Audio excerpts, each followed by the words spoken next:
కోటనందూరు పరిసర గ్రామ విద్యార్థులకు మరియు పోటీ పరీక్షలకు సన్నద్ధమయ్యే అభ్యర్థులకు శుభవార్త.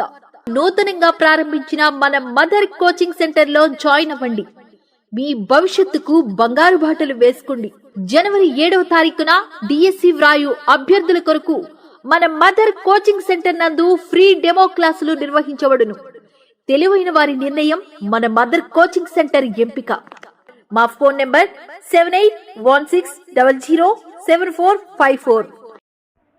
కాకినాడ జిల్లా తుని నియోజకవర్గం కోటనందూరు మండలంలో సర్పంచ్ శివలక్ష్మి దొరబాబు ఆధ్వర్యంలో ఏర్పాటు చేసిన సచివాలయం 2 ప్రారంభోత్సవ కార్యక్రమానికి ముఖ్య అతిథిగా రాష్ట్ర రోడ్లు భవనాల శాఖ మంత్రి దాడిశెట్టి రాజా విచ్చేశారు.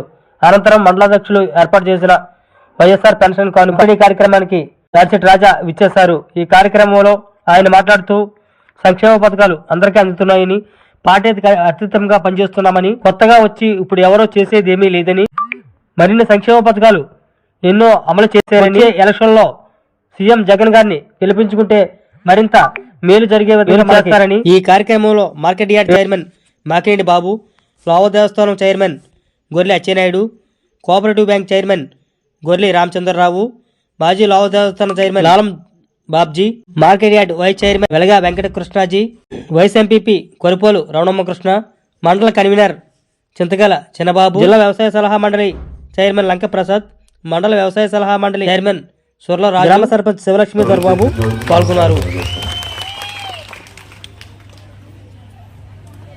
ఈరోజు 3,000 రూపాయలు గత ఎన్నికల్లో ముఖ్యమంత్రి జగన్మోహన్ రెడ్డి గారు తన మేనిఫెస్టో రిలీజ్ చేస్తూ పేద ప్రజలకు పెన్షన్ 2,000 చేస్తాను తన పాదయాత్ర పూర్తి చేసుకుని రాష్ట్రంలో ఉన్న పేద ప్రజల కష్ట నష్టాలన్నీ చూసి పెన్షన్ 2,000 చేస్తాను అని చెప్పేసి ఆయన హామీ ఇచ్చారు జగన్ గారు. అప్పటికి ఎన్నికలు 2 నెలలు ఉన్నాయి.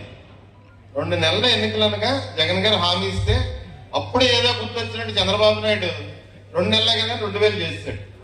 అప్పుడు మన ముఖ్యమంత్రి జగన్మోహన్ రెడ్డి గారు 3,000 వరకు పెంచుకుంటా పోతానని చెప్పేసి అప్పటి నుంచి ఇప్పటి వరకు దెబ్బదెబ్బలుగా 250 పెంచుకుని ఇప్పుడు ఈరోజు 3,000 చేశారు.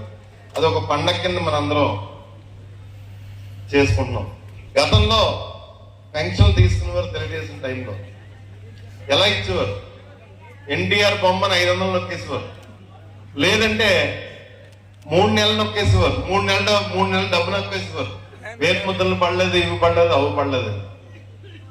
మీరు గమనించండి, ఇక్కడ ఉన్న అందరూ పెద్దవారికి నేను చెప్తున్నాను, నా చెల్లెమ్మలకి, అక్కలకి, నాన్నలకి అందరికీ చెప్తున్నాను, చంద్రబాబు నాయుడు మనకి ముఖ్యమంత్రి కొత్తగా అవ్వట్లేదు. అతను గతంలో 14 సంవత్సరాలు పరిపాలించాడు. రాజశేఖర రెడ్డి గారి కన్నా ముందు 9 సంవత్సరాలు పరిపాలించాడు. రాజశేఖర రెడ్డి గారికి చనిపోయిన తర్వాత 2014 నుంచి 19 వరకు పరిపాలించాడు చంద్రబాబు నాయుడు. ఇప్పుడు ఏదో కొత్తగా ముఖ్యమంత్రి వెళ్తున్నట్టు అతను వస్తే ఇది చేసేస్తాను, అవి చేసేస్తాను అంటున్నాడు. అతను 14 సంవత్సరాలు ముఖ్యమంత్రిగా చేసేటప్పుడు ఇప్పుడున్న పథకాలు ఏ పథకాలన్నా ఉన్నాయా? ఇప్పుడున్న పథకాలు అమ్మఒడి, విద్యా దీవెన, వసతి దీవెన, ఆసరా, ఆరోగ్యశ్రీ, బీసీ నేస్తం, చేయూత, పెన్షన్, వాహన మిత్ర, రైతు భరోసా, వైఎస్ఆర్ బీమా, ఇన్ని పథకాలు చూస్తే కానీ నేనే చెప్పలేకపోతున్నాను. పథకాలు ఇన్ని పథకాలు ఇప్పుడున్న పథకాలు ఇప్పుడు ఆయన ప్రవేశపెట్టలేదు. ఆయన పేరు చెప్తే మనకు గుర్తొచ్చి పథకం ఒకటి ఉండదు. మళ్ళీ ఇప్పుడు మబ్బి పడుతున్నాడు. మొన్నటిదాకా ఏమన్నాడు?